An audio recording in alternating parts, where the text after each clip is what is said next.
Welcome to the Haney Biz Project with Mark Haney. Mark is a serial investorpreneur and the chief dreaming officer of the Haney Biz Companies. He's working tirelessly to ignite the entrepreneurial revolution and share the inspiring stories of the region's most influential leaders. Coming to you from the Marquee Media Studio, here's Mark Haney. Happy Cinco de Mayo. And in honor of Cinco de Mayo, I guess Donald Trump tweeted a picture of himself eating a burrito. I don't know if you heard about that, Marcus, but I guess now he's trying to get Mexico to pay for it. I don't know what you think about that. This is the Haney Biz Project, and this is a business show. We are on a mission to ignite the entrepreneurial revolution right here in our hometown of Sacramento. We do this by sharing stories of winning, stories of entrepreneurs battling to try to achieve something that they never thought they could do, but somehow, in the best stories, they figure out a way to win. I'm here with my main man, Marcus Haney. How you doing, Marcus? I'm doing great. Happy Cinco de Mayo out there, Sacramento. Yeah, it's going to be a great day. We have great guests coming on the show. We always try to get into the quote of the day. And tell me, Marcus, if you've heard this before. I've learned that people will forget what you said, but people will never forget what you did, and people will definitely never forget how you made them feel. You ever heard that before, Marcus? Not in those same words, but I've heard that before. Well, I mean, I think Not sure who said it. For me, yeah, I don't know who said it either. I think Alexis may have pulled that off of the internet, but it's motivational to me because it makes me think back to a time that was a game changer for me. It was the way my dad made me feel, and it really helped me to, I guess, discover what I'm good at or reinforce what I might be good at, because I'm not good at a lot of stuff, but in this particular case, I was back in high school. I was a senior in high school, and I was the delivery boy for my dad's TV shop. And so I was coming back, and we had appliances too, and I was coming back from a delivery. I had to pick up this big refrigerator. It was this big side-by-side, the TFF 24R by GE. It was the top-of-the-line side-by-side with ice and water. Oh, nice. And I was in a hurry, right, because I was throwing a party, right, after school, after work. I had to get out to set up the party, and so I'm scurrying around and trying to get this refrigerator off the back of the pickup truck. And so I slide the refrigerator all the way back to the back of the pickup truck. And in those days, we had a lift gate, right, where you lift up on the handle and the tailgate actually begins to go down, right? You see them now and then here today, but I go to do this, I slide the refrigerator to the back, and I pull up on the handle, and the refrigerator starts to go down, and then all of a sudden, I notice that the refrigerator is still, the lip of the refrigerator is still up on the bed of the truck. Oh, no. Well, and I'm still pulling up on the handle, and just like in slow motion, oh, no! And the refrigerator slams, bam, to the floor. My mom runs around the corner, comes out. Mark, are you okay? You're okay? And I'm like, oh man! All I could do was look there at the refrigerator. It was broken into pieces all over the warehouse floor. I just sitting there with the handle of the tailgate in my hand, the lift gate, and then my dad rolls around the corner, and he saunters around the corner in this sort of slow motion way. I'm almost thinking like an old Western around the corner, and he's smoking his Camel cigarette, and I could just see it today. He takes that big hit off his Camel cigarette as he looks at me, shaking his head, takes the hit. He says, you know what, El Slicko? You better surround yourself with good people, because you ain't worth a spit. You know what I mean? And I'm like, oh, Dad, and I just sat there feeling devastated, but it reinforced to me that we have to do in life what we're good at. And right. For me, I was a pretty good delivery guy. I was good with the hand truck and all that, but I was much better at throwing a party. I got to that party that night. Everything turned out to be okay. And I think that's what I've been doing ever since, Marcus. We are here trying to ignite the entrepreneurial revolution right here in our hometown of Sacramento. That's throwing a party. Every time I started a business, it's basically like throwing a little party. I focus on what I'm good at, surround myself with good people to do the rest. So with you here with me today, Marcus, I am surrounding myself with a guy that I truly respect, I truly love, and it makes me a heck of a lot better to have you on the show. Well, I appreciate that, and listening to your stories and taking all the advice from you and the mentorship makes me a better entrepreneur. So Well, thank are you hanging or banging today? You seem a little flat today. Are you?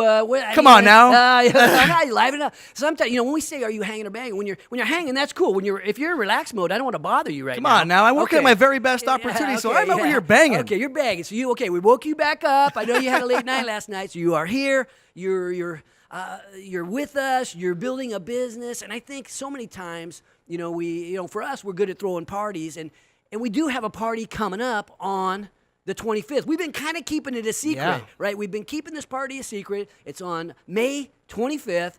And it's out at the Ridge. It's a golf tournament, Marcus, and we have not made a big deal about that until today. It's the Haney Biz Masters second annual charity golf tournament at the Ridge. We're raising money for severely wounded veterans and also for the Dale and Katie Carlson Center for Entrepreneurship at the Sacramento State University. So love to have anybody out there. You can go to haneybiz.com to get more details under the events section. Absolutely. It's for a good cause, but as importantly, it's who is going to be there, right? Who comes to the party is often how fun it is, right? So, well, you're going to be there. I will be there. It's at the Ridge, so it's got the right venue.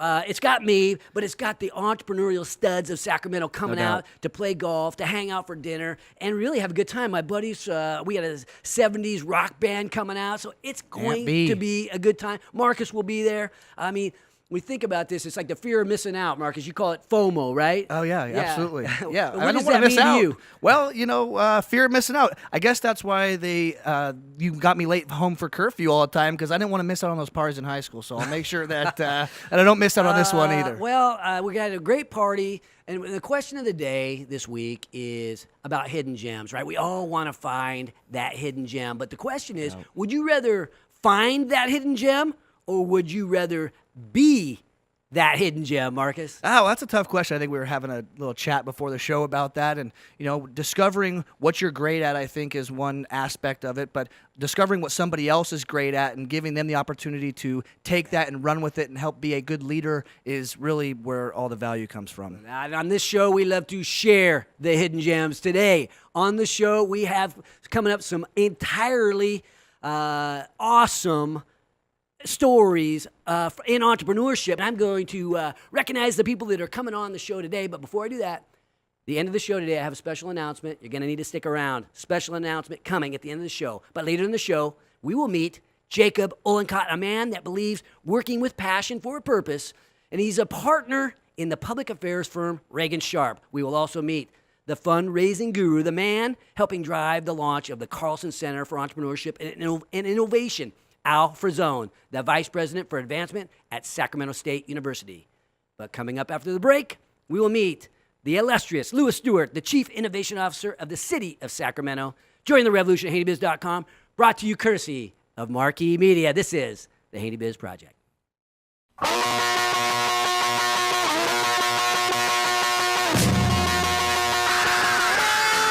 Now, back to Marquee Media Studio and the Haney Biz Project with your host, Mark Haney. All right. Welcome back to the Haney Biz Project, brought to you courtesy of Comstocks Magazine and California Backyard. I'm Mark Haney, and today I am joined by one of the top guys over at the City of Sacramento. He's the Chief Innovation Officer, Lewis Stewart. How you doing, Lewis? Man, I'm good. You're killing me. Well, you were the reason I quit playing basketball in the 7th grade, right? Or actually, it was the 9th grade. I would go up against guys that are at least a foot taller than me. I'm like, you know what? Maybe it's time to focus on, baseball, football, stuff like that. But you are here today sharing the story of the City of Sacramento.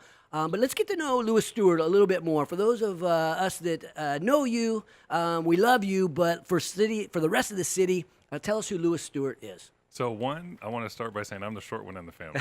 So just want to put that out How there. tall are you? I'm 6'8". 6'8", Yep, okay. Yep. But some of you guys know my brother, 6'11" and a half, and my dad, 6'10". Yeah, You your know, brother with the Kings with the for a number of Kings. years. Yeah, Sixth man of the year. Yeah, something like that. That's what he tells me at least. But you played basketball yourself. No, I did. I got a chance to go down to Santa Clara and play, and then I went overseas for a quick second until my knees said no mas. No mas. Okay, so who are you? What are you doing today? You've hung up the basketball sneakers, and what are you doing today? Man, right now, trying to represent the city that raised me and raising 3 kids in the process. Yeah. So you're the Chief Innovation Officer for the city. What does that entail? A lot. No, it's a wide range, right? So I think the last time I was here, I was super nervous, but really it spans from boxing to self-driving cars. And anything you can color in the middle, I'm probably involved. Now, you don't strike me as a guy that has anything to be nervous about. However, having 3 kids, I know that's like it can be a full-time thing, and then you got the full-time gig at the city. Talk to us about what's happening, what's trending right now at the city. What's taking up most of your bandwidth? So I think right now what's taking a lot of my bandwidth is our grant programs, our autonomous vehicle kind of future, and then what we did with UC Davis recently around Aggie Square, but then just really building partnerships around the city and trying to bring more attention and investment into the city. Well, you had me when you said grant programs. Does that mean you're giving out money? How does that work? You know, oddly enough, we have a little bit that we're trying to give out, and the program is called RAILS, Rapid Acceleration Innovation Leadership in Sacramento. Okay. It's a $1 million grant program, really looking at how do we catalyze innovation and entrepreneurship, but also learning programs here in Sacramento. And due date is May 7th. Due date is May 7th to turn in your grant application. Now, what type of business or organization might apply for a grant? Sure. Really, this year we kind of opened it up. So the first time around, it was really focused on if you're building an accelerator, if you're trying to do a youth learning program, that kind of thing. This year, yeah, sure, we still have the 3 categories: leadership, innovation, and acceleration. But we're looking a whole lot broader and trying to figure out how we reach back into the community and help. So if you're a nonprofit trying to develop a working program for youth, but also for adults, come look at the program, especially under leadership. If you're a small business, if you're a startup, look at the innovation grants. But then really, if you're starting to grow and you think you have something that can scale, look at the acceleration grants. Okay. Obviously, different dollar values on each one of those, and really we're trying to build it around what we call the Sacramento Urban Technology Framework. And so Okay. that's looking at mobility, that's looking at food systems, that's looking at clean tech and sustainability, cyber, workforce development, and a couple other things. And so if you can find a way to fit into one of 7 categories. And how big are the grants? What is that? Yeah. You say you have $1 million. Yeah. How do you break it up? No, absolutely. So the smallest grants that we give are from $20,000 to $50,000, and those are in the leadership range. From $20,000 to $100,000 in the innovation range, and then from $50,000 to $250,000 in the acceleration range. Wow, Yeah. exciting stuff. Well, okay, well let's keep it rolling here. And you talked about the autonomous vehicles, right? Are those safe? I mean, sounds kind of scary. Those are without drivers, am I right? Those are without drivers. Okay, what are you working on in that realm? Right. So one, we have an initiative that we have in Sacramento called AUTOS, Autonomous Transportation Open Standard. We actually launched it about a year ago, right after I started, or right before I started with the city. And really it is all about the learning and the safety and how human interaction happens with essentially robots, right? So for the past year, we've been developing out the platform and are actually looking to turn it into an actual institute, a global institute, with potential partnerships in China and Netherlands and a couple other countries, in partnership with universities. But really, day to day, what can people touch, feel, see? We don't have any cars on the road yet, but this month you should see a remote operated car. So basically like somebody operating a remote control car, but a real size car. So those are driverless, not truly autonomous because there's still somebody driving. Who owns those cars? So the companies the driving system companies do. So in this case, the company we're working with is called Phantom Auto, and the cars are actually owned by a company named Renovo. Okay. Yeah. And what's the city's role? You have to approve it, or do you help ignite this in some way? So more on the ignite side, right? Okay. So we want to bring some visibility to this stuff. As far as approving it, we're trying to make sure we work in the guidelines that are set forth by the DMV, who basically are the regulatory body that oversee autonomous cars in Sacramento or in California. Yeah. And so in Sacramento and throughout the region, we want to help DMV, we want to help Caltrans, we want to help kind of the state figure out how not to create a patchwork of regulations around this stuff, so that the cars can go from city to city, state to state, in some kind of manner, as opposed to every city having something different. Well, we own a limo company, and I'm a little concerned that the self-driving cars are going to put us out of business. Now, how am I supposed to? What's going to happen to me? Am I going to stay alive? Yeah, look, with the limo companies, I think now the drivers can actually start being entertainers, right? Okay. Hey, there's no doubt. Yes, absolutely. And our drivers are like that. We got the best drivers. Thanks for pointing that out. Yeah, It is. I mean, I think that's what entrepreneurship is all about. There is going to be technology changes that force us to adapt and overcome, but that's where innovation comes out, right? Don't we have to be innovative? You actually absolutely have to be innovative and find new ways to repurpose things. So yeah, sure, there's a fear about drivers losing their job, but if you're a driver, let's figure out how we either get you entertaining in the limo Yes. or actually programming them on the other side. I love it. Okay, so Aggie Square, what's that? I know you're extremely excited about Aggie Square and where it could go from here. Look, Aggie Square is something that Chancellor May talked about before he was Chancellor May. We went and met him in Atlanta, and they did something called Tech Square out there. And basically, it was how the university engaged Atlanta differently. So he wanted to come out here and do the same thing with UC Davis. UC Davis is a big part of Sacramento and the Sacramento region. But there's that mystical, magical causeway that keeps people from talking. Yes. And so Aggie Square is really a first effort to bring the research capabilities, the lifestyle, the culture that UC Davis is about into Sacramento and integrate it into the community. So I'm trying to understand that. I'm having a hard time. I understand the causeway. Sure. What comes into Sacramento? What actually gets here? And then from a consumer or a citizen, how would I see it? How would I feel it? How would I experience it? So right now you can go look at pictures. Okay. Okay. Right now it's just a dream at this stage. But no, it's a little bit more than a dream. There's a lot of planning that's actually going to be started by this.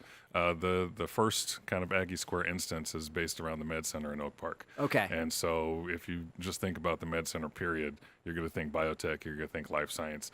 And it's really, the way we see it is kind of a catalyst to bringing life science to Sacramento, and bringing, the way I look at it being a competitor, right now Sacramento is 7th on the list for job creation in life science. Okay. Aggie Square could easily put us in the 4th place in a couple of years once it kind of gets going. There's a potential for 2 million square feet of development. There's a potential for different kind of programming efforts, connection to ag tech, connection to mobility, and so that autonomous car thing is a real thing, because now we can figure out how we get people around the campus in Yes. autonomous shuttles. So we have to have these conversations, and so I think you're looking at probably 5 years before you truly start seeing it integrated into the community. But in those 5 years, you'll start seeing a whole lot of development happening in the city. Well, talk to me about the ecosystem. So I know that you work with the universities. Obviously, having UC Davis in our backyard is great for the city. It's great for the entire region. We have Sac State. We have the different universities. But the entrepreneurial ecosystem, it's education, it's the entrepreneurs, but it's more than that. It's even government in some ways. It absolutely has to be government. Look, Sacramento has always been known as a government town, and for some reason that's been a bad thing. But because, the new thinking and what we've been trying to get people to think on the innovation side is that Sacramento's the capital of the 6th largest economy in the world. And there is no reason why the government should not be looking at us to learn if policies work, to set policies, to demonstrate the viability of products, services, policies, and whatever. And as a region, we can actually probably step into that role fairly well. But then there's also the silver tsunami coming. So now there's going to be, a potential workforce shortage on the government side. Okay. So now we need to make sure that through Sac State's Policy Institute, through UC Davis, through UOP, we actually train up a bunch of students that are ready to step in and, really get involved in civic engagement. Well, the silver tsunami, I have not heard that term before. Explain to me what that is, and how is that going to, you say that's going to Sure. cramp the workforce a little bit. Absolutely. So you figure in Sacramento region, about 1/3 of the workforce is in government. And probably 1/3 to 1/2 of that are 55 and older. Right. And so once you start nearing retirement age, sure, you can bring back retired annuitants all you want, but there's still going to be people that there's still going to be job openings. Yes. And so while government is often frowned upon, we're not trying to grow government. We're just trying to make sure that it's efficient, make sure that it's more in lockstep with what needs to happen next. Well, thinking about innovation and entrepreneurship and all the things that are happening, will you come into a place like the city of Sacramento? How has it changed since you got there, and where do you see it going from here? Look, right now is a great time to be in Sacramento, and I'm super honored to actually be here.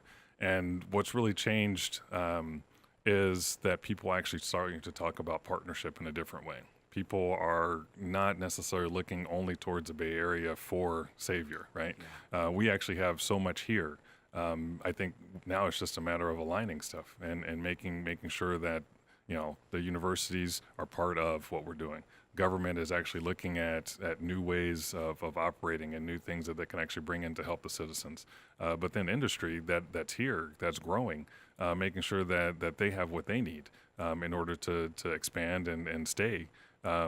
All of those things mixed together will help attract more business to the city, and that's an exciting time. We're getting looks from overseas, from international delegations, because we are kind of the locus of power in the state, and that's a very different conversation here in Sacramento. Yeah, it is an exciting time here in Sacramento for us entrepreneurs, and we appreciate your leadership, Louis, and what the city of Sacramento does to help propel entrepreneurship and innovation here in our hometown. I know we share this love for this town together, and I look forward to working alongside you to help boost the opportunity here in Sacramento. Thanks for joining us today, Louis. No, thanks for having me again. Glad to be back. You bet. Coming up after the break, we will meet the fundraising guru, Al Frazone, the vice president for advancement at Sac State University. Join the revolution at HaneyBiz.com, brought to you courtesy of Audi Rockland and DCA Capital. This is the Haney Biz Project.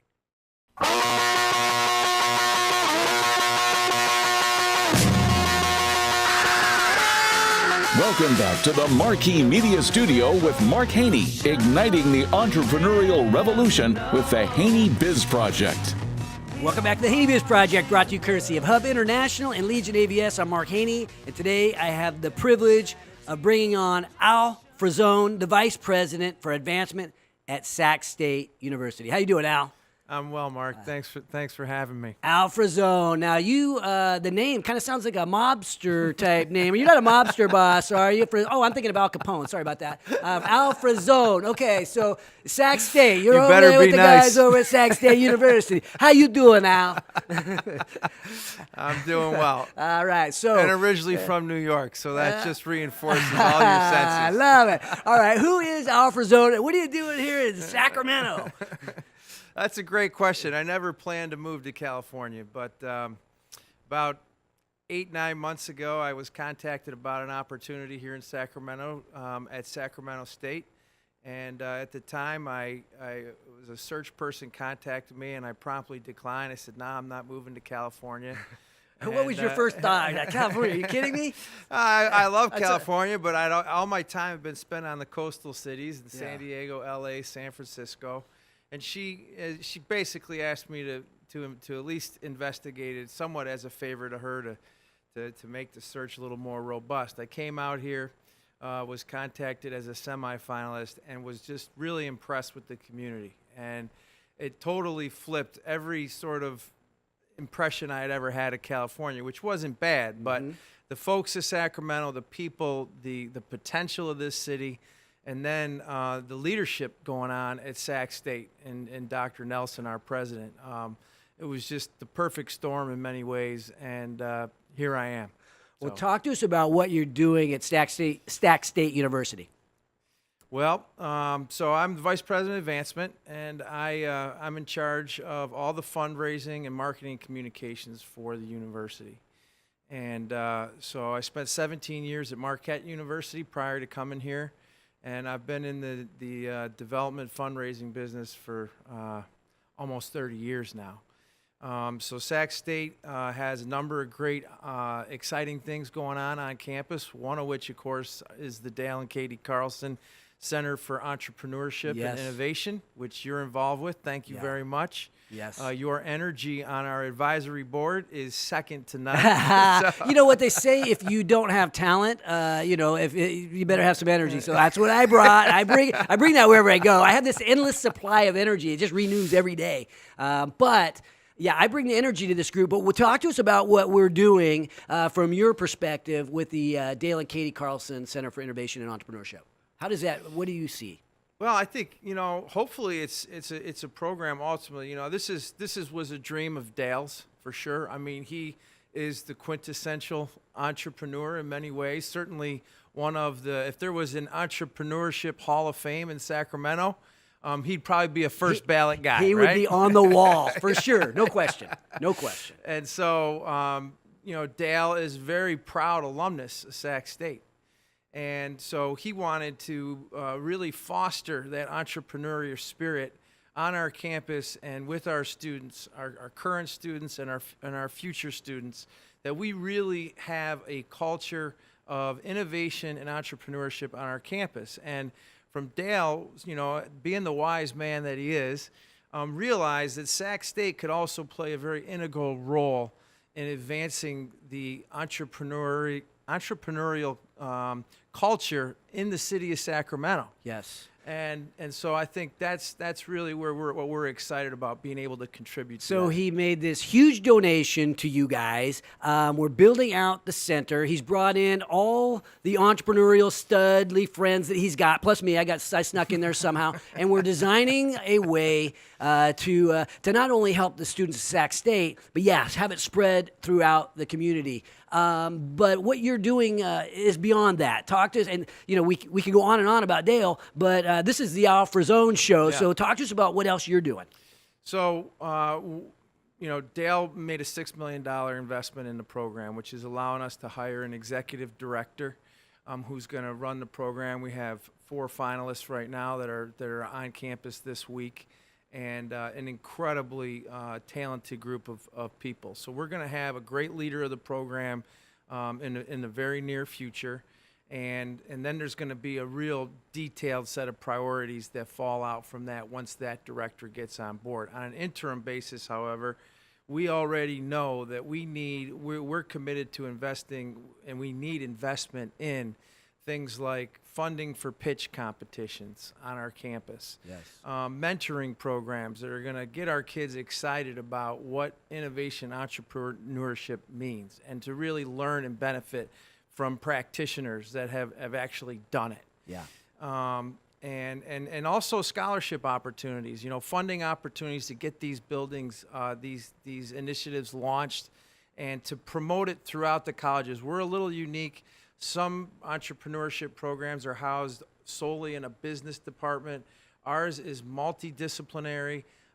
There is a charge across our campus, and all 7 colleges that we sponsor, they are to be involved and will be involved in entrepreneurship. So you've got the deans of each of these colleges on the board with us, on the advisory board with us. And so when I go back to, say, history, the history board, I mean, there's entrepreneurial thinking inside the history college. Is that right? Is it a college of history there? I didn't go there, so I don't know all the colleges yet. There's a history department. Okay. Within the College of Arts and Letters. Oh, so, okay, yeah, I gotcha. It's layered. Like, higher education is a little bit bureaucratic, so there's some layers. But Okay. yes, we have a history department, and that's it. I mean, it's funny.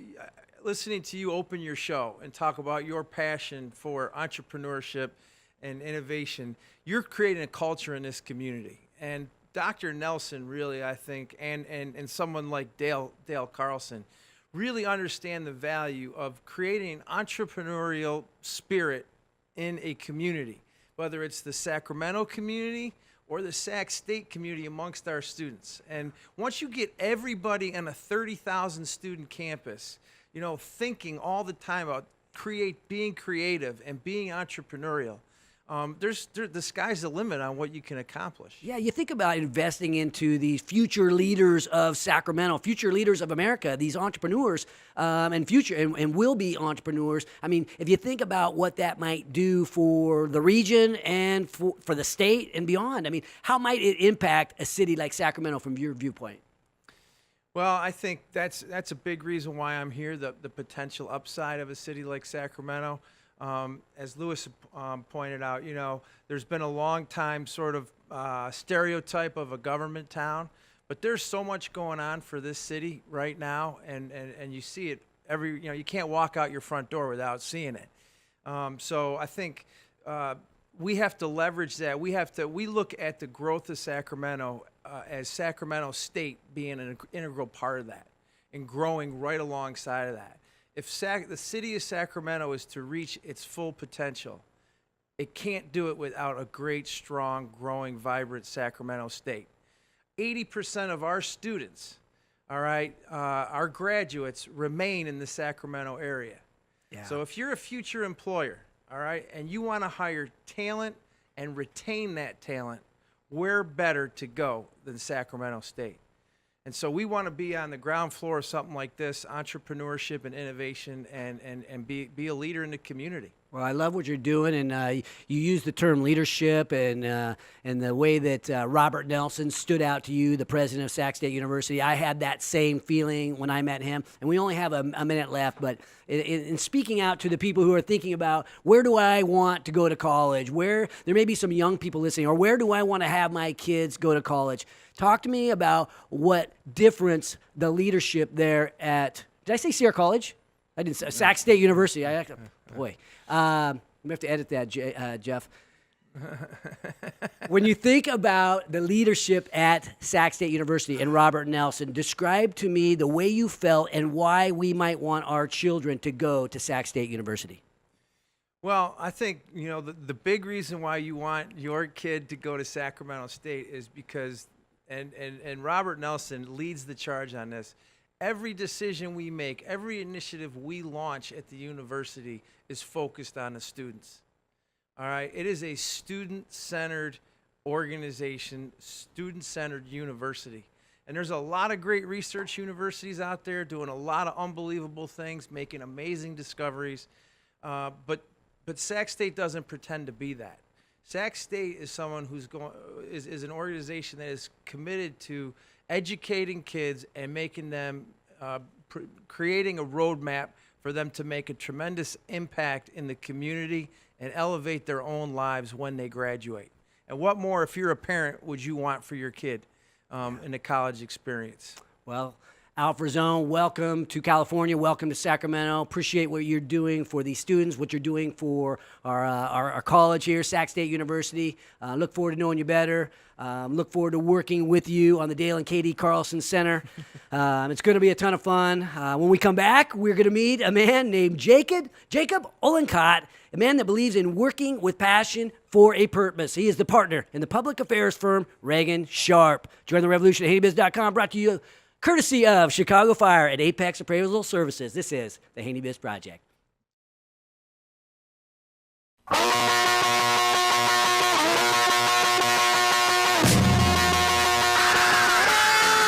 And now, back to the Haney Biz Project with investorpreneur Mark Haney, coming to you from the Marquee Media Studio. Welcome back to the Haney Biz Project, brought to you courtesy of accounting firm Clifton Larson Allen and Growth Advisors from California Growth Advisors. I'm Mark Haney, and I am with Jacob Uhlenkott, partner in the public affairs firm Reagan Sharp. How you doing, Jake? I'm doing just fantastic. Okay, Jacob, how do we run into you? How do we get you on the show today? What happened? It's kind of random. We had reached out a while ago, and then there was the Culture Lab X event, and came in here. Well, welcome. You are an entrepreneur. You are building businesses. Talk to us about your businesses. Yeah, so three primary ones. We've got, I'm a partner in the public affairs firm Reagan Sharp. We are a boutique land use, politics, and energy public affairs firm. Okay. I'm also involved in it's coming out. So the whole, the hidden gem kind of thing. We're coming out from underneath the radar. This is the first media thing we've done since we've been we kind of been in the dark for the last 2 to 3 years. It's called Synergy Fuels. Synergy Fuels, okay. And so today, this is breaking news right now. Yeah. All right, let us out. Let it rip. And the reason that we chose this for kind of our first one is because Sacramento is key to the technology that we're seeking to deploy here, which is turning used tires, back into usable fuels. Okay. High grade and a zero emissions process. So tires come off your car. You're going to throw them in the garbage. You're not supposed to throw them in the dumpster. Instead, you do what with them? We put them somewhere, and you guys turn them into something we can reuse? Yeah, right now, tires typically go to landfills. Okay. Once the landfill fills up, only about 20% of them are actually reclaimed, like rubberized asphalt, things like that. Okay. So you're still having an environmental problem. And then the rest sit in the landfill or they're shipped off to the Middle East, wherever to get burned. So it's a real problem. So basically, what we've been working this past year is to acquire so that it's a vertical business. So we have the tire recycler company. So you got the tire recycler company, and people just need to take their tires over there. Now, where you're locating this, it's not in the middle of Sacramento. Where are you locating it? It would be out. It would be out a little ways. We need about 10 acres. Yeah. Okay, so you're launching this business. When do you start getting revenue? When does it start? Cranking. So we're in the middle of the raise now. Okay. You got to try to raise money for this thing. Yeah. Okay. Yeah. It's a significant raise, but our strategy was to do this kind of the right way, build the business so it's vertical, so that when the first plant has the funding raise, then we're ready to. So let me get this races. straight. You're a public affairs guy, right? So you're an expert. It sounds like politics and communication stuff, and you're transferring all that wisdom over to recycling tires. Yeah, that's one of the technologies. It's a Synergy Fuels. There's a bunch of different technologies. It's a suite of technologies, but it's something that we especially in, like Lawrence was saying, we're the 6th largest economy. This is, if we're gonna do this anywhere on a business that has impact both environmentally, it's a sustainable business, it's profitable, out the gate, then it should be right here, because we have the workforce right here that can run this plant. What are the biggest challenges you run into? It doesn't sound you don't have it off the ground yet. What kind of challenges? This is kind of like real world stuff here. Grind it out. Yeah. You're kind of pivoting with the business. What's the biggest challenge? You're talking about raising money. How much money have you raised? We've our first round, we've raised a little over $2 million. Whoa. Yeah. Nice. So we have assembled quite a team. I can say more as time goes on, but it's an exciting team. We purchased a facility just recently that was going under, where we are making all of our make all the components for the technology, and that was a failing business, and we purchased it last year, and within 3 months after purchasing it, we made it profitable. So it's a solid entrepreneurial team behind it. Okay, so we only have a minute left. Talk to us about, it's flying by, but thinking about what we need to glean. We want to be inspired on this show. We want to be educated. We want to find a way to connect in a way that maybe is helpful to our listeners. What do we need to know about you and what you're doing that might either inspire us, educate us, or get us connected up to what you're doing? It's the whole innovation here. This is a real problem. No one has really been able to solve it, and so it's a community effort. It's something where we have to band together. I mean, we're doing our part. We're doing all of our homework. We're doing all the third-party stuff, everything to make it ready. And so it's a no-lose situation. When you say band together, what do you mean? Who needs to band together? Preferably local Sacramento investors. Okay, Sacramento investors, get a hold of you, invest into the tire piece of the business. Yep. And they can expect this thing to be open and running for business when? 12 months. In 12 months. All right. Any closing thoughts as we take it away? I want to talk about a couple of sponsors here today.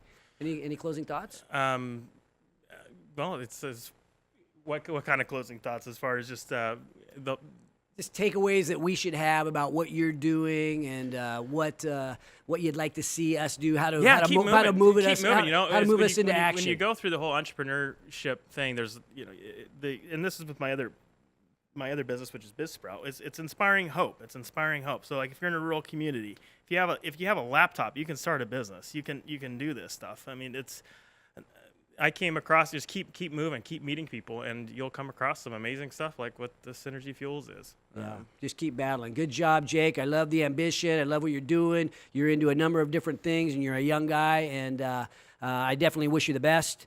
I want to take a minute right now to thank the people that sponsor this Haney Biz project. The guests that come on the show, it's not easy coming on the show here and sharing your story at times, especially if you're on the greener side. But I also want to thank the people that help this thing come together. Jake, you talked about having the community come together. We heard about that from Lewis as well, and obviously we heard about this from Al. I call it the power of with the city of Sacramento, right? With Sac State University, with entrepreneurs like you, with the investment community coming together, anything is possible. And on this show we have one sponsor that I have to give a shout out to because yesterday her name came up. It's Kim Silvers with Silvers HR, and I think all of us that have employees wonder how to stay out of hot water with the government, right? There's all these laws, rules, and regulations around how we treat our employees. And at Silvers HR, they make it easy, right? They provide you the game plan for staying compliant. And Kim is the leader of the organization. She's the owner, the CEO, and her team helps businesses do this, but you don't have to have your own HR professional on staff. Instead, for a few $100 a month, Kim and her team will run all the programs for you with giving you the information and getting you set up so that you can help stay compliant with your employees. So I just want to thank Kim. I want to thank everybody that helps out with this show, my team. Again, next week we're going to have an incredible show. We got Mike Teal from Rayleigh's. He's going to come on and share the story about how it's a third generation story about how he is taking Rayleigh's to an entirely new level. When we return, Marcus and I will share our takeaways, closing thoughts, and I'll share a special announcement that we have, and you do not want to miss this. Join the revolution at HaneyBiz.com, brought to you courtesy of Ethan Conrad Properties and financial advisors, Stifel Financial. This is the Haney Biz Project.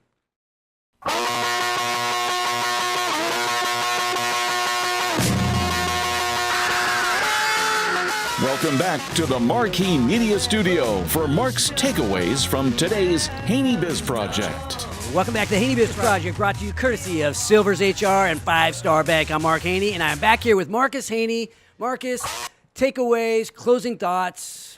What do you think today? Great show, a lot of cool things happening with the city of Sacramento, but I'm really excited to see what happens with the Dale and Katie Carlson Center for Entrepreneurship and Innovation at Sac State. It seems like there's going to be a lot of cool stuff, a lot of great things harnessed out of there, and a lot of great opportunities for students that are up and coming that want to build a business. Yeah, and I love what Lewis Stewart is doing. I mean, I can't wait to ride in an autonomous vehicle. Right? We know the guy that's right there on the cutting edge of that stuff. He is a buddy of ours. I'm sure we will be close to the action. I look forward to it rolling. Too. So I look forward to knowing that. I don't know. Maybe I'll have you ride in it first. Is that okay? Yeah, that's fine. Okay, yeah, I'm not afraid. I talked about an announcement that we were going to make, and this has been 2.5, almost 3 years coming. There's been this idea of what should the name of this show be, right? At first, it was Entrepreneurs Unlimited. I was like, I don't want to put my name in the show. And then I got a little bit of courage, maybe come out of the closet a little bit. There you go. Come out. Maybe I should put my name in it.